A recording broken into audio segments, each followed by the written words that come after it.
Itu akan memudahkan teman-teman saat wawancara, dan orang Jepang sendiri pasti akan tertarik melihat teman-teman kalau seandainya teman-teman mampu berbahasa dengan baik. Action, minasan konnichiwa, Papa desu. Oke guys, di video kali ini gue bakal ngejelasin beberapa pertanyaan dari teman-teman yang sering gue dapatin, yang itu adalah gimana sih cara bekerja di Jepang, gimana sih agar bisa bekerja di hotel Jepang. Nah, selain itu juga gue udah bikin video sebelumnya ya, kenapa teman-teman harus bekerja di bidang perhotelan dan kenapa mending gak usah kerja di bidang perhotelan. Teman-teman bisa cek aja di sini ya, karena gue udah bikin videonya sebelumnya. Nah, sebenarnya untuk bekerja di Jepang itu ada macam-macam cara, ada macam-macam jalan yang bisa kita lewati ya. Misalnya seperti dari lewat LPK atau agensi gitu kan, atau misalnya meng-apply lamaran sendiri, atau misalnya teman-teman lulusan dari sekolah Jepang, itu akan lebih mudah. Atau misalnya teman-teman juga punya kenalan orang Jepang atau orang yang tinggal di Jepang yang bisa ngebawa teman-teman untuk pergi ke Jepang. Ada macam-macam cara. Nah, dari banyak cara yang gue sebutin tadi, ada cara yang paling mudah, yaitu adalah pergi ke Jepang melalui jasa perusahaan yang mengirimkan orang yang ingin bekerja di Jepang. Karena banyak sekali ya di halaman-halaman Facebook, juga di website-website banyak ya website-website itu atau perusahaan yang menyediakan jasa untuk memberangkatkan orang ke Jepang.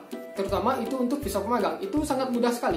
Kenapa gue bilang visa pemagang itu sangat gampang, sangat mudah? Karena untuk pergi ke Jepang dengan visa pemagang itu sangat mudah. Teman-teman gak harus memiliki sertifikat N5 atau N4 atau N3 untuk pergi ke Jepang dengan status pemagang. Dan biasanya LPK atau agensi tempat teman-teman masuk itu biasanya mereka akan membantu semua urusan dokumen berkas yang akan dibutuhkan untuk pergi ke Jepang. Karena masalahnya ya, untuk pergi ke Jepang itu dibutuhkan dokumen dan berkas-berkas yang bisa dibilang cukup rumit dan banyak sekali. Belum lagi kalau seandainya teman-teman nggak punya kemampuan bahasa Jepang, tentunya pastinya akan sulit kan.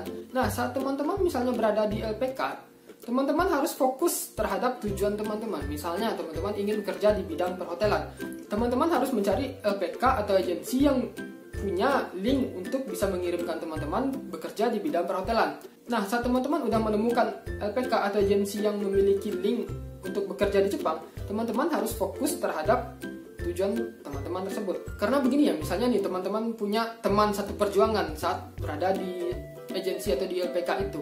Dan pastinya nanti teman-teman pasti akan bersaing gitu kan, bersaing baik dari segi bahasa dalam wawancara ataupun kemampuan gitu kan. Bisa jadi teman seperjuangan teman-teman akan lebih dulu berangkat ketimbang teman-teman, itu ada kemungkinan. Karena kan yang memilih kita untuk bekerja di Jepang itu kan berdasarkan keputusan orang Jepang. Kadang kan saat kita melihat teman kita udah duluan berangkat, muncullah rasa sedikit putus asa gitu kan. Padahal kan sebelumnya udah punya tujuan nih, gue bakal ambil job perhotelan, tapi karena melihat teman-teman yang lain udah berangkat, ya udah mana dapat aja. Kadang kan mikirnya kayak gitu.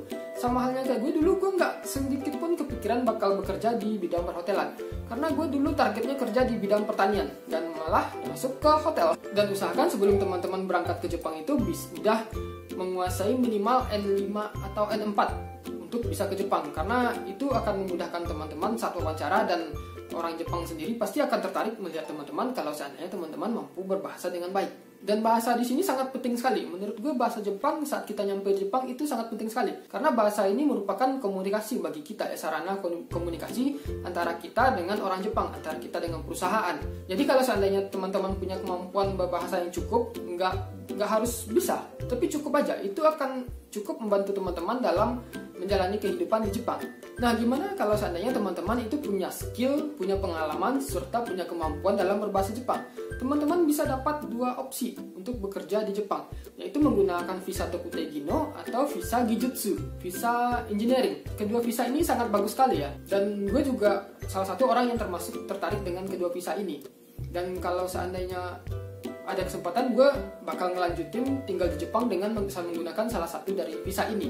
Nah, kalau seandainya teman-teman menggunakan visa ini, teman-teman itu bisa disetarakan dengan orang Jepang yang bekerja bersama teman-teman, dan itu termasuk gaji, tunjangan, lembur, pokoknya semuanya itu bisa disetarakan dengan orang Jepang.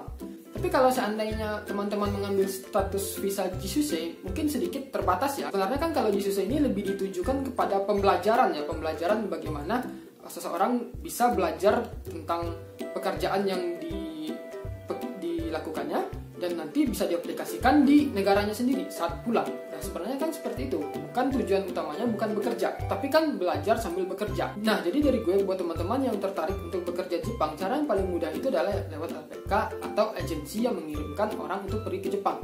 Tapi kalau seandainya teman-teman udah memiliki 3 skill itu, skill bahasa, kemampuan sama pengalaman, teman-teman bisa apply sendiri. Karena gue dulu nggak punya kemampuan dalam berbahasa Jepang yang baik dan juga nggak punya pengalaman dan keahlian di bidang perhotelan, makanya gue ngambil visa pemagang. Tapi kalau seandainya gue memiliki skill pengalaman dan bahasa yang bagus, gue pasti bakal milih bekerja jadi karyawan aja, nggak mau jadi pemagang. Oke, sepertinya video kali ini cukup ya. Mudah-mudahan video ini bisa menjawab pertanyaan teman-teman. Jika seandainya teman-teman punya pertanyaan, silahkan tulis aja di komen dan gue bakal jawab sebisa mungkin. Oke, sampai ketemu di video berikutnya dan cut.